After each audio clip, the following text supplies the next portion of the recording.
Welcome everyone to the IRP Thursday seminar.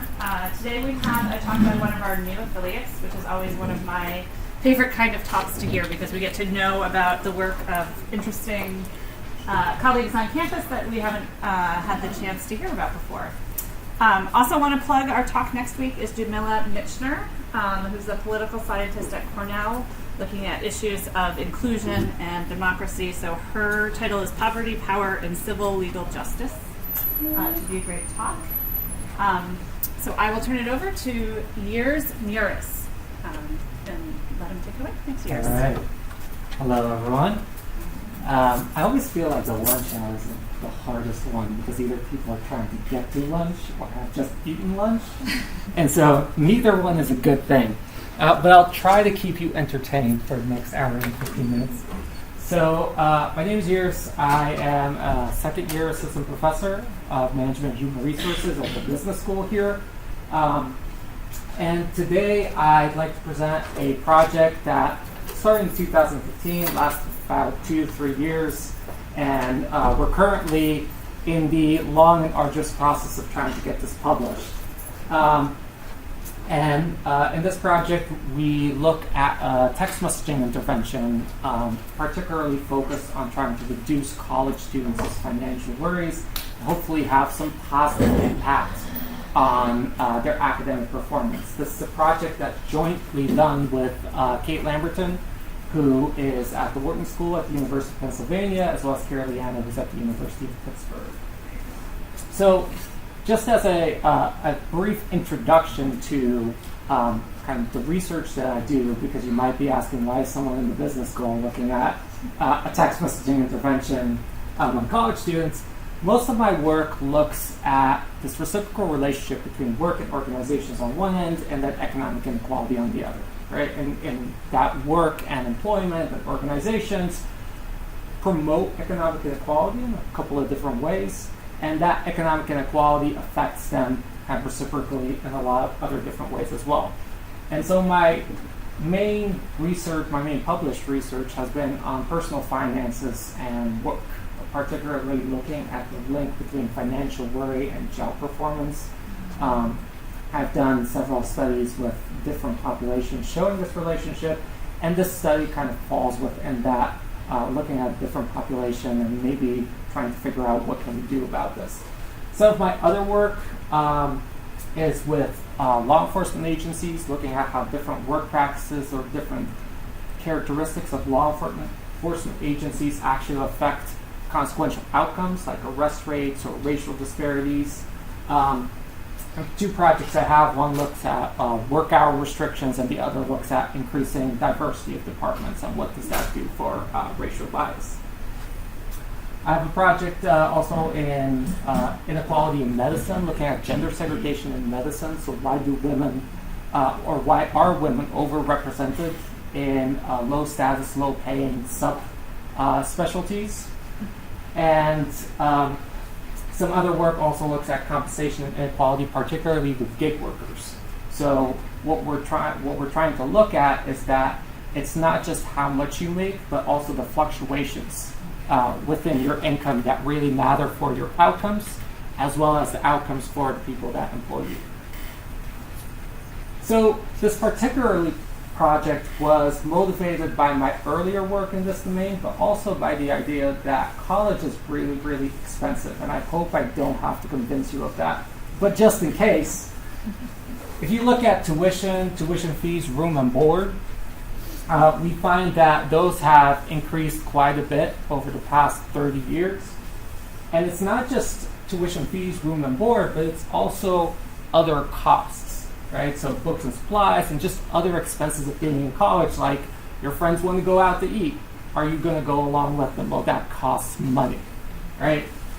And so there is quite a bit of evidence that a lot of college students are worried about their finances. This particular study, which was the National Financial Wellness Study, found that about 70% of college students reported feeling stressed about their finances. There's been other studies, and around 70% is about the number that all of those find.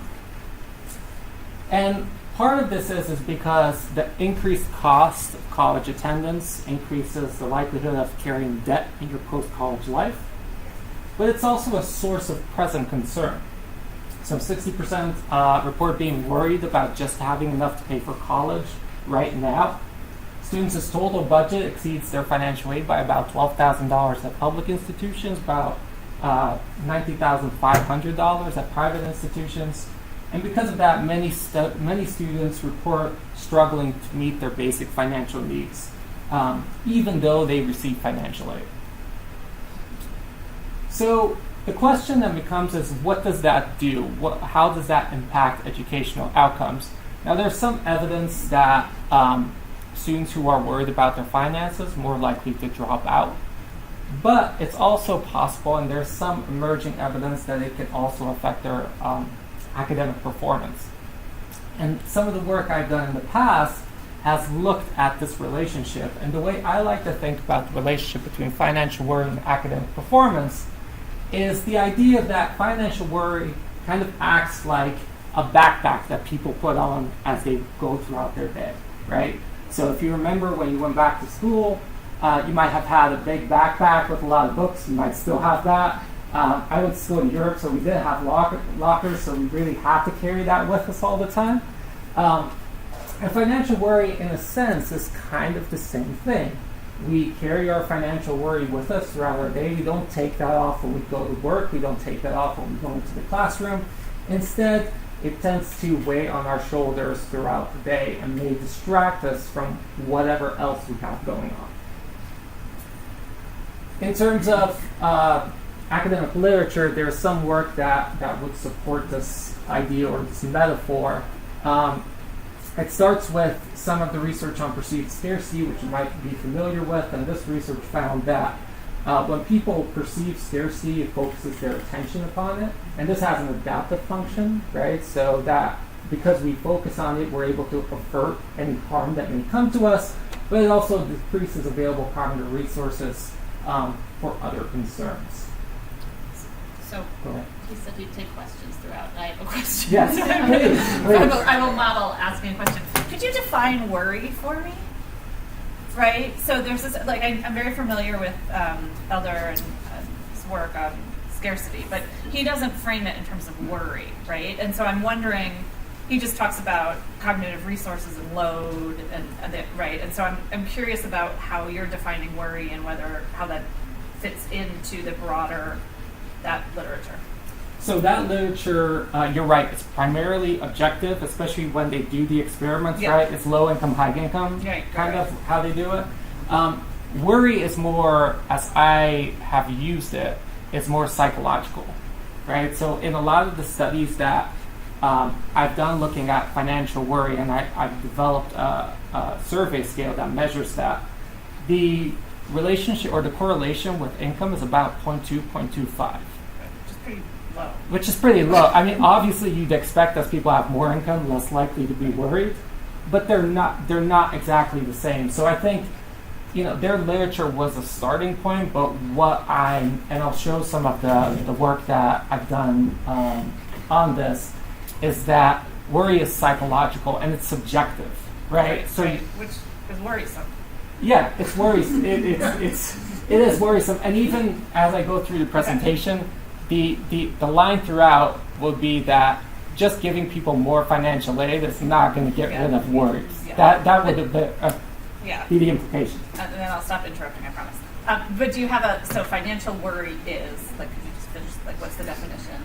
Financial worry is concern about your current financial situation. Okay.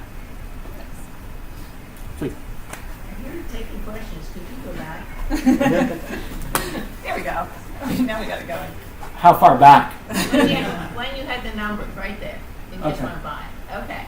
So what are you defining here in terms of the budget? Where do you get that budget? Because it's certainly not the estimated financial contribution of the family. This is much bigger. No. So students' total budget comes from the College Board's report, and so their total budget would basically be tuition and fees, room and board, books and supplies, and other expenses. But that's what's in the formula for it estimates your require, what your total expenses are and you require a financial contribution, but this looks much higher. It is. So I'm in the financial aid office. So we're required by law to estimate the cost of attendance for all students. That includes those categories that you just mentioned. The expected family contribution doesn't account for expenses. It just accounts for income and assets of the family. Okay, but when you get that, they compare that to the whole cost. It's not compared. It's an index number that we use So to then that use the offer wrong term, financial but aid. that still seems much higher than the average cost of attending college, Now they're- subtracting our financial aid. Right. So it doesn't. Those costs aren't accounting for the financial aid they're getting. This So is- some students, this is a Okay. full So cost of it attendance. says students' total budget exceeds their financial aid by $12,000. Correct. So most students who receive financial aid still have a gap of about $12,000 in what they're getting in financial aid and what that total cost of attendance number is. So I didn't. It's not, that's not consistent with all the numbers I've seen. I've been working on the fund for Wisconsin scholars. and So it's I not didn't. much to- So I didn't calculate these numbers. They were just Okay. taken for a report. They're just illustrative of a problem, right? And they're So they're average not across necessarily like. all institutions, not just UW Madison. Yeah, No, I this understand is that. not part of the study. So this is not from the institution that I'm Okay. working on. So All it's right. just from a Okay. report. I am setting up the problem. Was there any other question? Just a quick question. So when you looked at this financial worry scale you generated, have you also within those surveys or collections of data incorporated something like a measure of financial stressors? So there's an objective measure to kind of compare that scale? Because I've looked at financial stress with students, but we use financial stressors as kind of one measure of like how do you experience these types of events. Yeah, they're. So in terms of stressors, what can you give like So one like example? being late on a bill, having their power cut off. You know, so It- you can yeah, go from I mean, extreme to minor. It's a correlation. It's similar to income, although a higher correlation than income, but it's not necessarily a one-to-one. So I've How they seen perceive I've seen the studies that use those kinds of stressors, and they've done that outside the college student context as well. And there obviously is a correlation, but there's people in what you would consider relatively good objective financial circumstances who are still really, really worried because, what if something happens, right? And so there is a correlation, but it's not necessarily as tight as you may think. All right, so after so the scarcity literature talked about, then I mentioned that I did some work on financial worry, and I found, and this was actually my dissertation, that financial worry undermines job performance. Did a study with truck drivers, and I found that when truck drivers are worried about their finances, they are more likely to have a preventable accident. And then I did a lab experiment after that, and I put people in a driving simulation. I don't have the video, but it's absolutely hilarious. And there I found that when I manipulated people to experience financial worry, they had more cognitive load, and because of that, had more traffic infractions in the driving simulation. And there's some evidence of this relationship between financial worry and performance among college students as well. So 1/3 of college students reports that financial stressors are hindering their academic performance. There's not that much evidence that goes beyond just correlations at this point. So in a very, very recent paper, which is now under review, Joe Gladstone and I actually developed what we call a thread-based theory of financial worry that tries to bring together a lot of the evidence and contradictions within this literature. And there we argue and show that its psychological effects are actually a result of a human survival mechanism. So that when people experience a threat to their welfare, they tend to experience anxiety, which focus their attention on the threat, but it's also adaptive to avert harm, and this has an evolutionary function. But devoting cognitive resources to a threat leaves less for other domains, and then apply that to personal finance. As people experience a negative financial event in their lives, it can be appraised as a threat to their welfare and then have these effects, right? So when we think about having a negative financial event, If it's appraised as a threat, it evokes anxiety, undermines cognition and performance. But if it's not appraised as a threat, does not evoke anxiety, does not affect cognition or performance. And this goes a little bit to the earlier question about these objective stressors. If you have what we would consider a stressor, right? You're late on a bill, but you don't care, right? It might not evoke anxiety and it might not have these negative effects. But it could also really evoke high anxiety, and then we would expect these decreases in cognition and performance, right? So that's where you can get variance in these effects, and sometimes you might not get, you might not find an effect of changes in scarcity on these psychological outcomes because it has to evoke anxiety to happen. And what do we know about whether, so I mean I can come up with like two different stories about why someone would think that why someone would appraise something as a threat or not. So maybe they are not worried about bouncing checks because they have a rich grandfather, so that's like an external reason why they may vary. On the other hand, psychologists will talk about the big five, and some people are just anxious about everything, right? And so how do you, it seems to me those differences would matter in terms of performance, for example, at school. In terms of, well, it's that maybe you have a personality factor that would affect whether you praise something as a threat and also be predictive of job performance, right? Yeah. You could think conscientiousness would be the big one, obviously, but what we actually, we don't put this on the paper, but neuroticism is actually a big one, a big deciding factor on, or dispositional deciding factor on whether you become anxious in response to some negative financial event. So that's true. I mean, there are some dispositional characteristics, and if we want to show the relationship, we control those out, but definitely matters. Yeah. Okay. Please. I mean, it feels like this could go either way. So Yeah. a negative financial event could make me more worried about staying in college for 6 years. It might make me more focused on trying to graduate on time. Yeah, there is a motivational pathway. A lot of the literature, I think, focuses now on this ability kind of pathway. It takes away our cognition, takes away performance, but it can motivate people, right, and to kind of do better. The kind of condition I think there is there has to be some immediate, some rewards that people connect to it, right, that would kind of solve their financial situation. And maybe if they frame college in terms of, if I just stick it out, I'm going to be much better off afterwards, then that could provide this motivational pathway.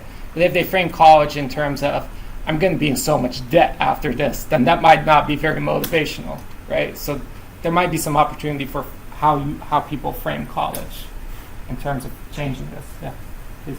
You might not know, but is there any also evidence that people who perceive threat or experience threat are more likely to meet their goals than? That is not my area of expertise, so I would not necessarily. I don't necessarily know. I'm sure there's literature on that, right? That the connection between threat and maybe goal setting or goal achievement. But I have no idea. No? All right. So in terms of financial worry within universities, educational institutions, traditionally policymakers at educational institutions haven't really considered college costs and its impact on students. So this was a quote from E. Gordon G., who's the president of Ohio State University. Says, "I readily admit it, I didn't think a lot about costs. I do not think we have given significant thought to the impact of college costs on families." This was only in 2012, so not that long ago. And that's partly when it comes to state institutions, that cuts in funding for higher education are an easy way for states to reduce their budgets, because all you then have to do is increase tuition for institutions to make that up, right? And so in a sense, they're shifting the burden of a college education onto individuals. Example, national report, this was from this year, a national report ranking state funding for higher education shows Wisconsin saw the fourth largest decline in per student spending between 2013 and 2018, only states with larger decreases in that time frame were Mississippi, West Virginia, and Oklahoma. Now, there is somewhat of a recent uptick in per student spending, but most states have been trending downward, I think, for a while, and now it's just starting to kind of tick back up.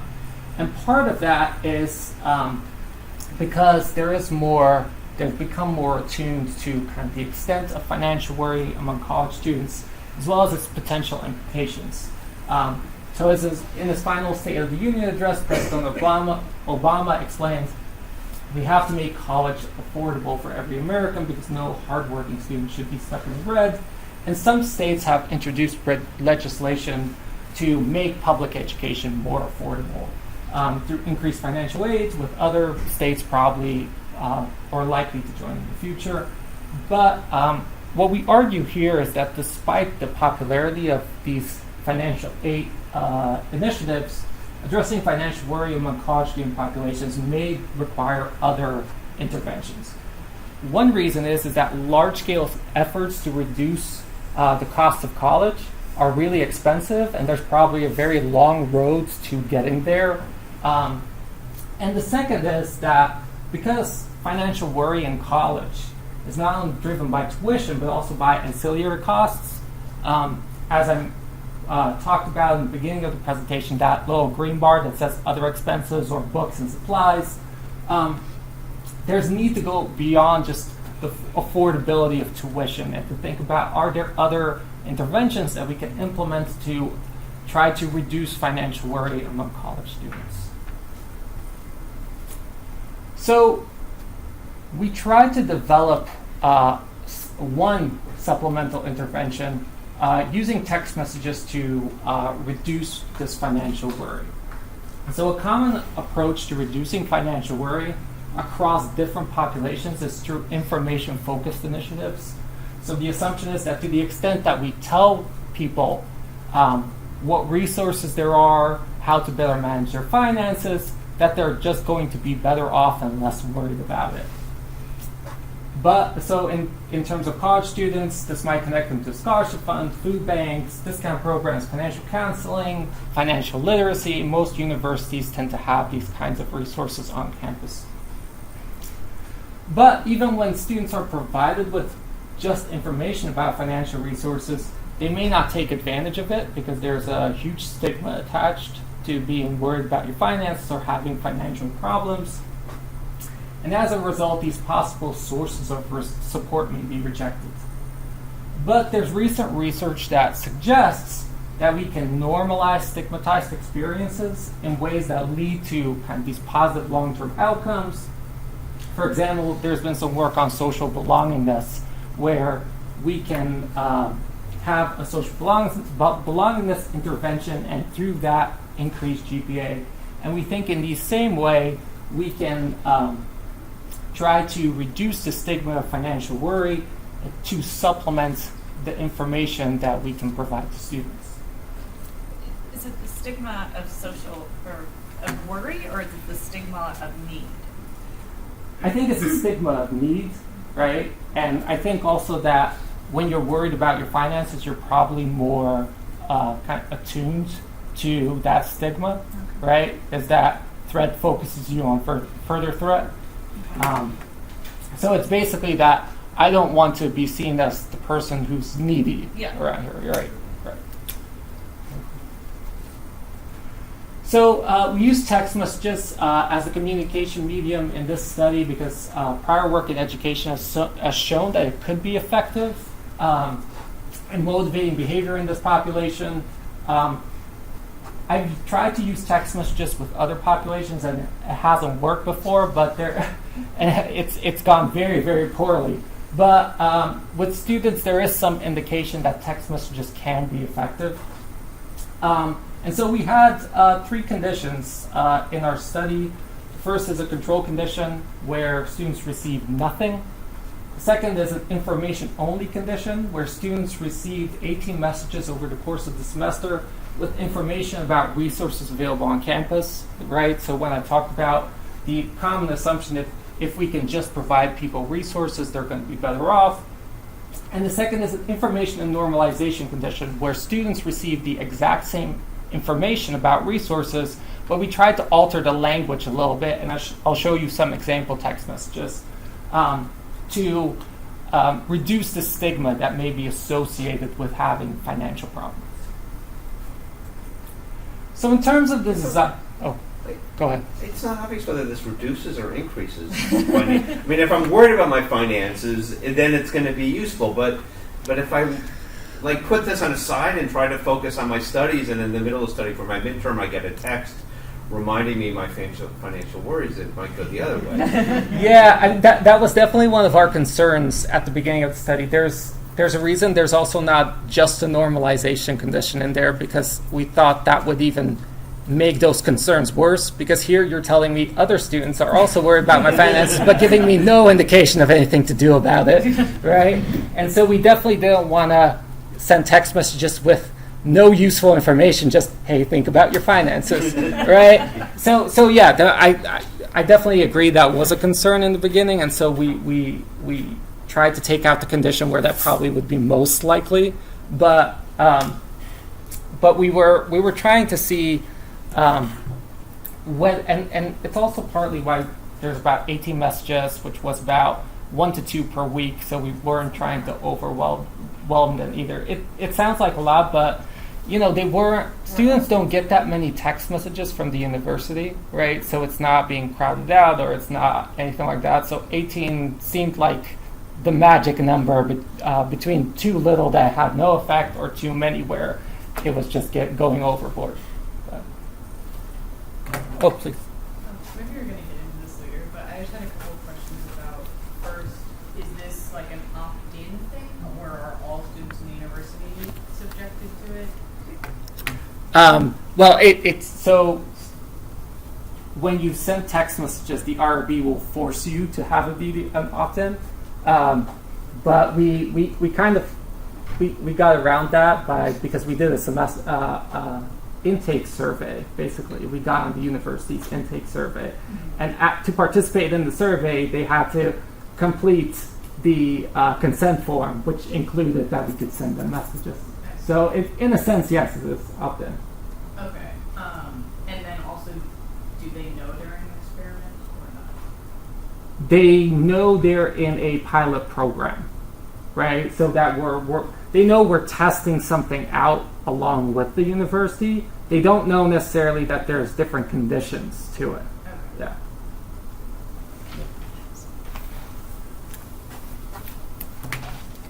So in terms of design, we took 2/3 of incoming freshmen. So this is freshmen in their first semester in college. And then randomized them to either receive the information-only text messages or the information and normalization text messages.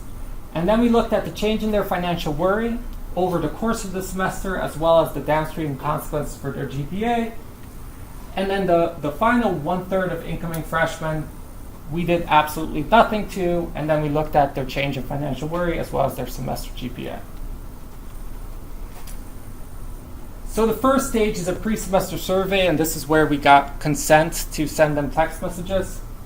So all incoming full-time first-year freshmen, which is about 4,000, completed, we were asked to complete a 4-item financial worry scale as part of their intake program. We got about 2,700 to actually do it. About 67% response rate. This is the same response rate as the university got to their intake survey. So if you're doing intake surveys as part of the university, that's about their response rate, apparently, what you get. And then the university provided phone numbers for 2,641 of respondents. So most respondents, they do have the phone numbers for, although students, when they usually give their phone number to the university, can opt out of anything except emergency messages. And so the drop in sample size are the few students who said, no, I don't want to receive messages except for absolute emergencies. Can you tell us a little bit about the university or the population of students in the university? So the university is a Northeastern university. I think if you think there are some range restrictions that come with it in terms of that, it's a 4-year deferral granting institution, average SAT scores, and I'll get to some of those statistics in a little bit, but it's like 1,300. So obviously the students that get in are a selection, but it's a public university. Yeah. Then after we did the pre-semester survey,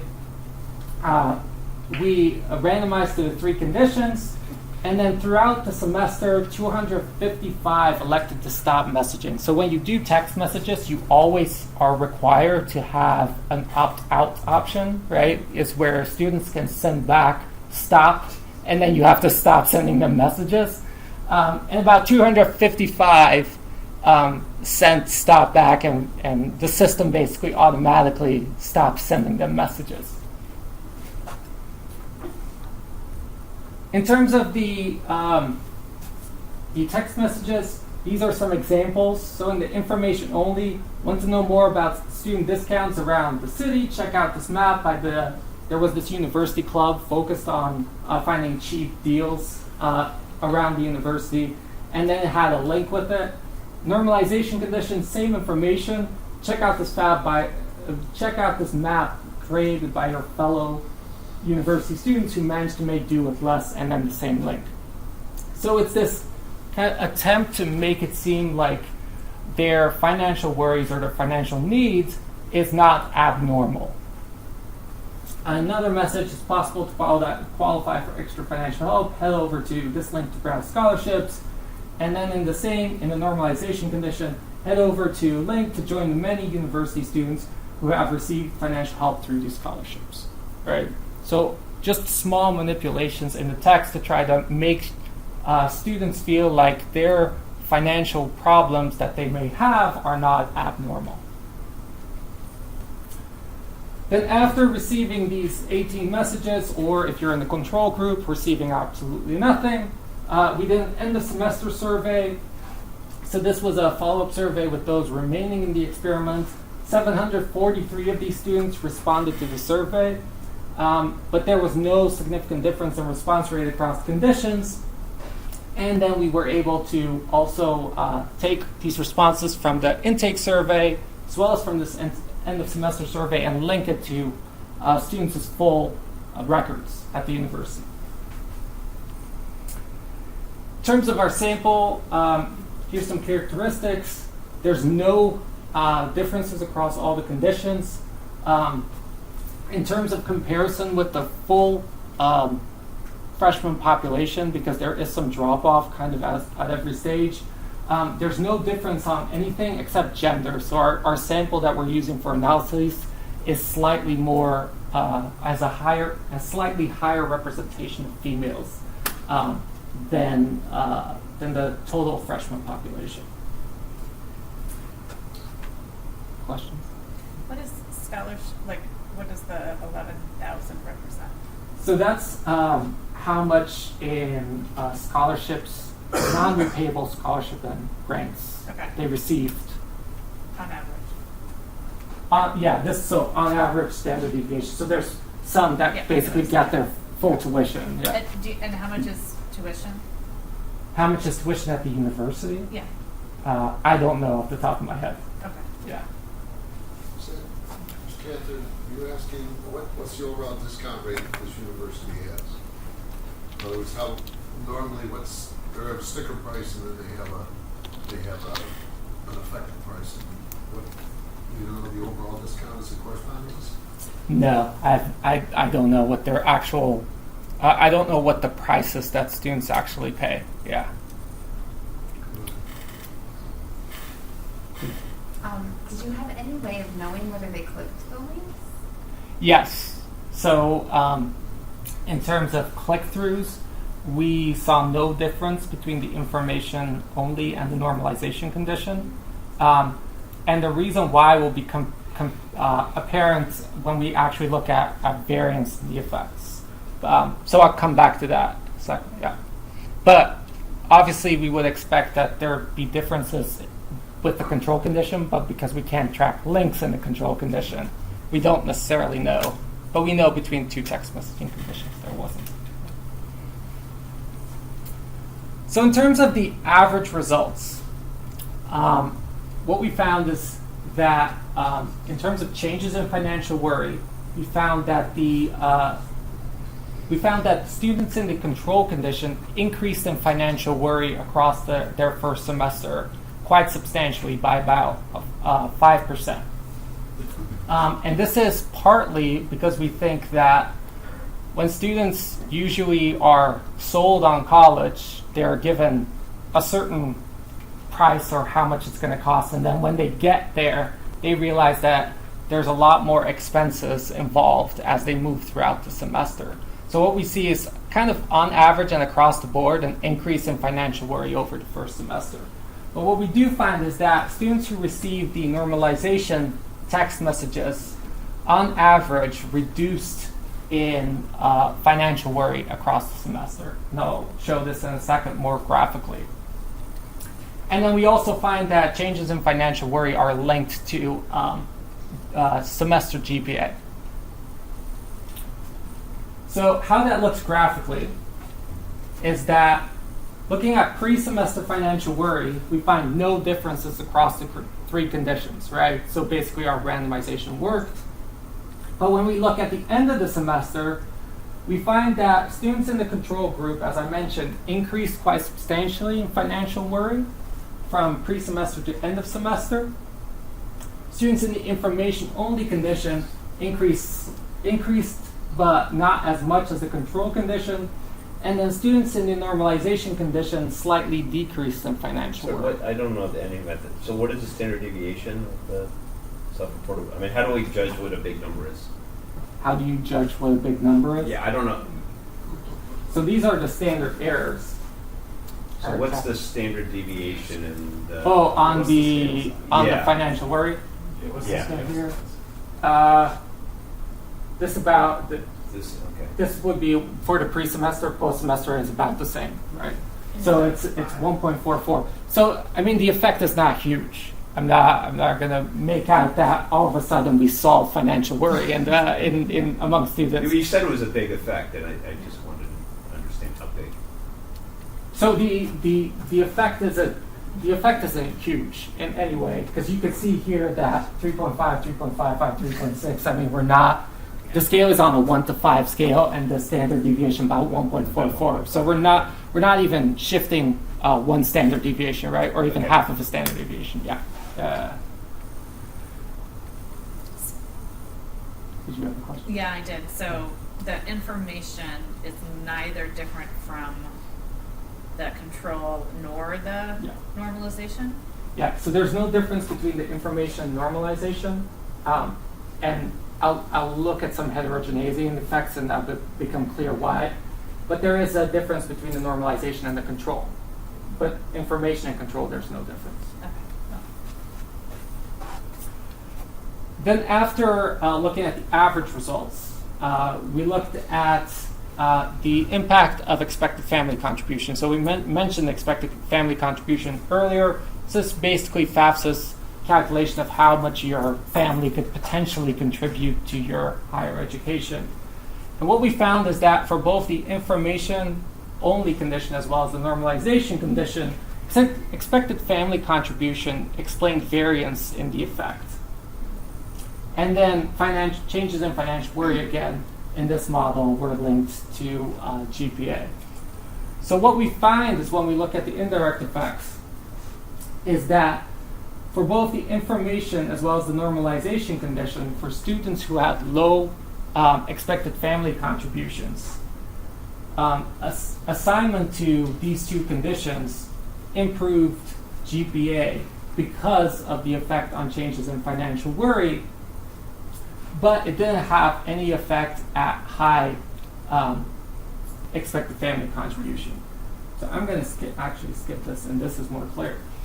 So when we map out the range of expected family contribution and then the effect of being assigned to the information-only condition or normalization condition relative to the control condition, we find that those who had about less than $12,000 in expected family contribution benefited from the information-only condition, and students who had about less than $19,900 in expected family contribution benefited from normalization condition.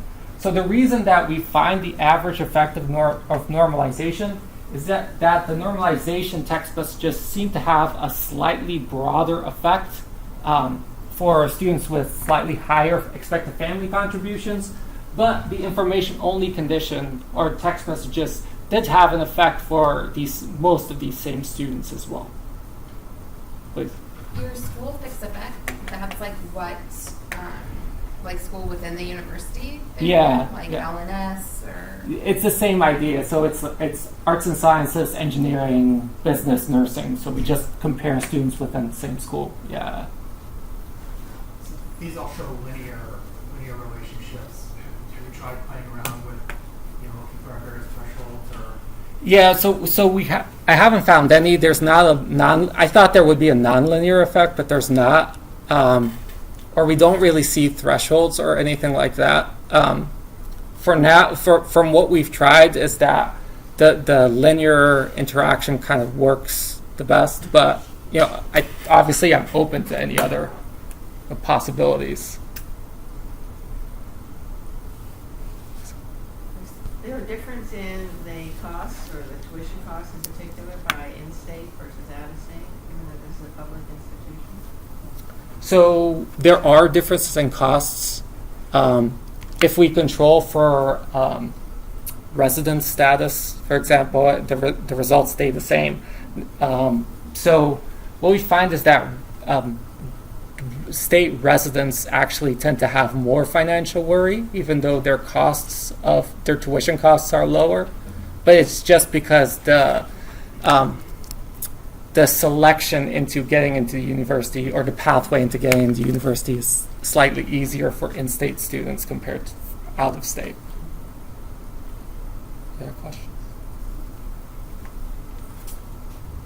All right, so what we're finding here, what previous research kind of suggests, is that many college students are worried about their finances and can undermine the value that students can get from their education. So institutions have become concerned about these trends, but supplemental interventions beyond reducing tuition may be needed. And what's important to note here is that the correlation between non-repayable financial aid and financial worry in this data was about -0.1, right? So as students have more non-repayable financial aid, they were less likely to be worried, but it's not as strong as a correlation as you might think, right? So just increasing non-repayable financial aid may not necessarily take care of the problem. Text messages may be a useful tool for connecting students to resources available on campus to help with their financial concerns, hopefully to the benefit of their academic performance. And institutions should not only seek to provide information, but there's also opportunity to reduce the stigma associated with being worried about your finances. In terms of future research directions, the extent to which this intervention offers the same effects with a larger sample or other institutions remains unanswered. And there's a recent study of FAFSA completion rates where they actually look at the expansion of these programs and find no effect or at least not similar effects to what had been found before. And so I think this experiment should be viewed as kind of a first step or a proof of concept that these supplemental interventions can be useful and that there can be variation in the design that may be consequential. And both the information plus normalization as well as information-only messages have a significant impact for students whose family was able to provide the least support. And so I think there's room to look at variation in these kinds of designs and especially looking at differences between students in extreme financial worry or extreme financial need and other students who may be somewhat worried about their finances but not have that extreme need. So I'm open for any questions. Please. So it's been a while since I was a freshman in college, but I remember we used to talk to each other a lot.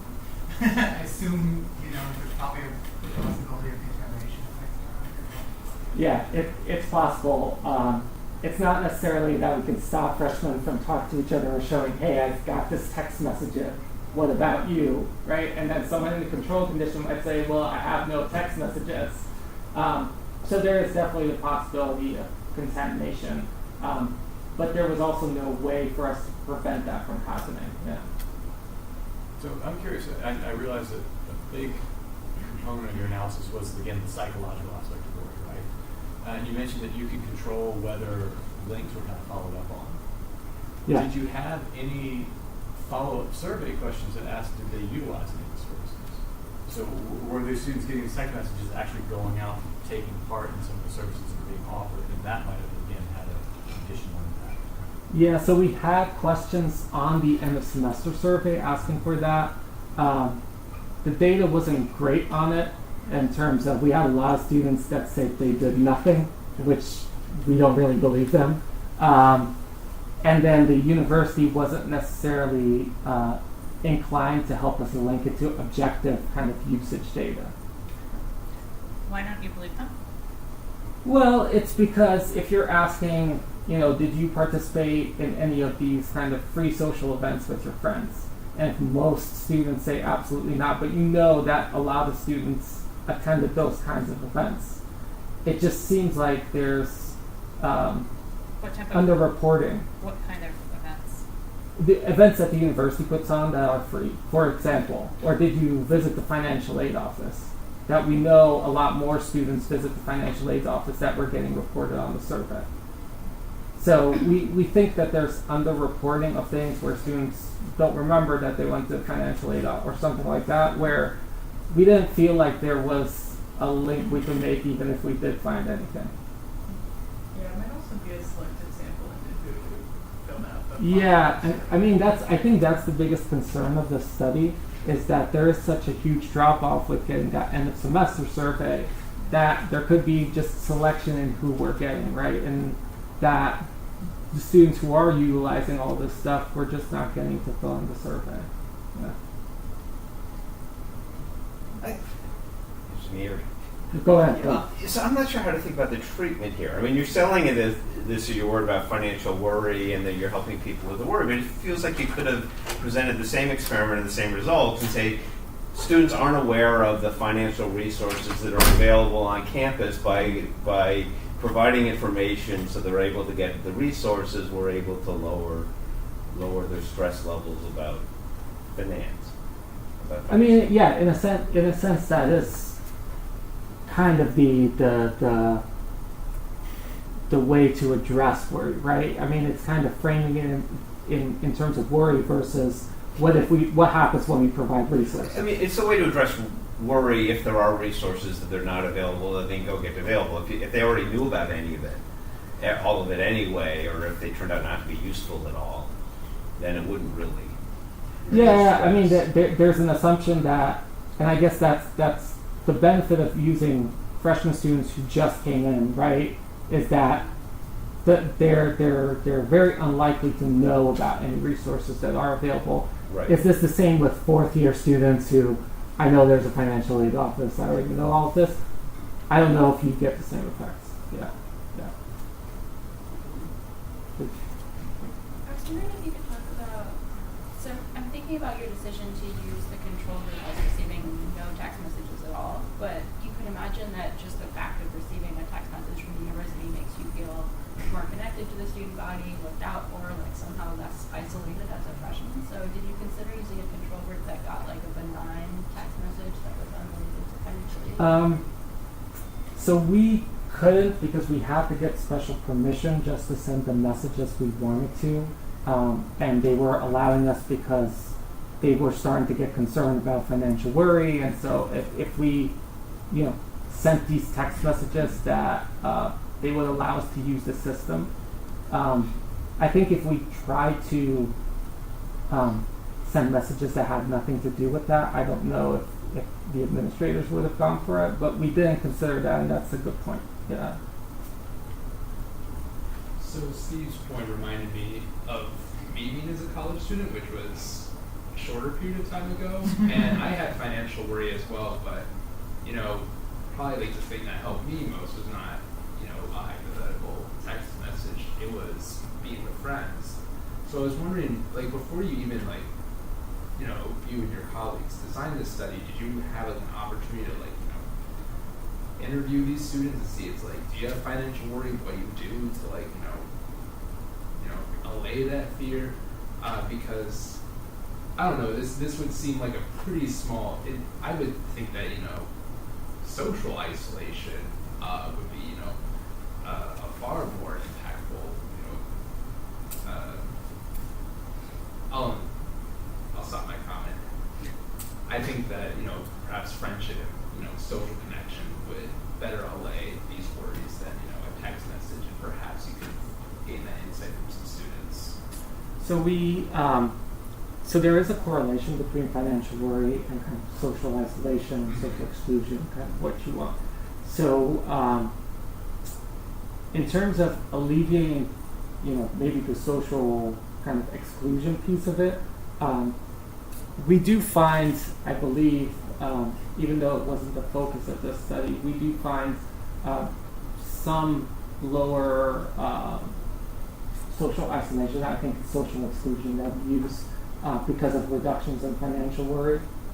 So I think there is kind of, that has the, it's an implication of the text messages, but obviously you could say, well, we're not going to address financial worry necessarily, but address the social exclusion. And that might have a bigger effect on academic performance and kind of these outcomes, right? And then it becomes a question of, where do you want to target? Do you want to target this towards reducing financial worry, or are we going to target this towards the social aspect, and what's going to be most beneficial for educational outcomes? And so that, I guess, would be kind of the next question that should be answered. I have two questions. So, in thinking about who's not in your post survey, how worried are you that the students are dropping out because of financial problems? So to the extent that we can tell, financial worry is not related to dropout at any stage. To the extent that we can tell, right? So But they may not be worried about it at the start of the semester. Yeah. And then their parents lose a job or get divorced, and then it seems like having no.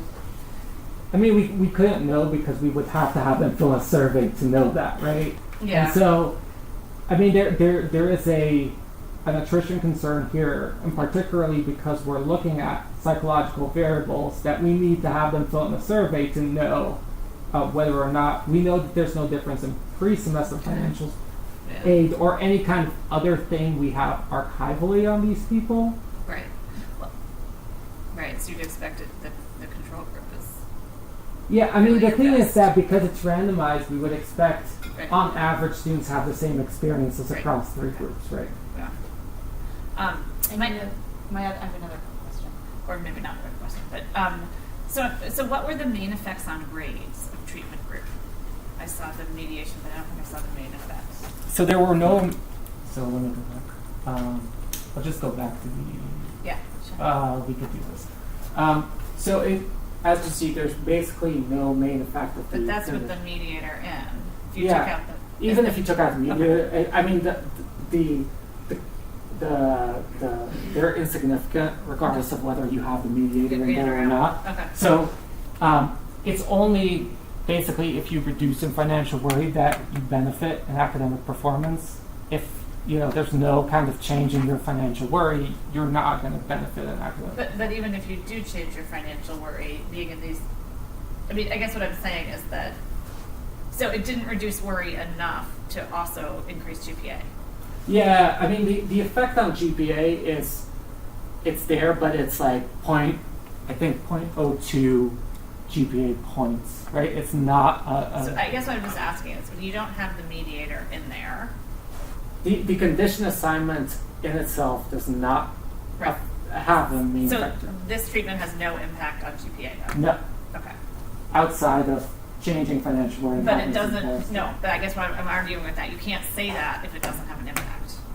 It changes financial worry, sure, but not enough to have an impact on GPA. You can't because it's conditional. It's conditional on changing financial worry. But if you get rid of financial worry, you're saying you still don't find any effect. So then it's Yeah, not so- conditional. So then it's the not. unconditional effect of the experiment on GPA Is zero. is zero. Yeah. Yeah. I mean, here it's negative. Right. So therefore you can't then say, but conditional on changing financial worry. That doesn't follow. Okay, sorry. That was the question. Oh, I just missed, did you have their end of semester enrollment information? So that you They're- could, Whether they stayed in the university, you mean? Yeah. It's so, because that would be a nice, yeah, so there's no, from what we can tell, there was no attrition basically at the end of the first semester.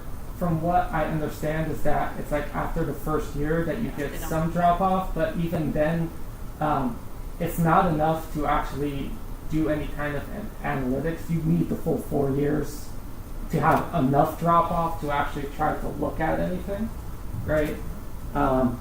Yeah, so there's no way for us to tell unless we would track these students for their full 4 or 5 years at the university. but you know that if people who were in your sample at the beginning weren't there, right?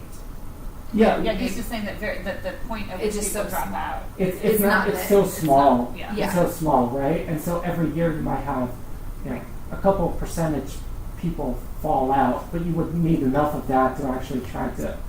And I know you won't tell us, but that's unusual for a large public institution. Yeah. So it may be that this is a public institution that's not your average public institution. Yeah, I mean that I wanted to look at attrition initially. That was actually one, along with performance, the two things but they basically said we don't have enough attrition. The people who were doing the analytics said we don't have enough attrition to even look at anything like that. Must be an interesting institution that manages to keep all their students. Yeah, it seems like it. Or at least they're getting drop off by a couple percentage. Yeah. I points. mean, to the extent that you really think that this reduces financial worry, it might increase retention, right? Could. Keep students. So, I mean, it would be worth seeing if you could ask them for later. Yeah, that's the ties with that university are no longer there. Okay. So. Any more questions? Thank you very much. All right. Great. Thanks.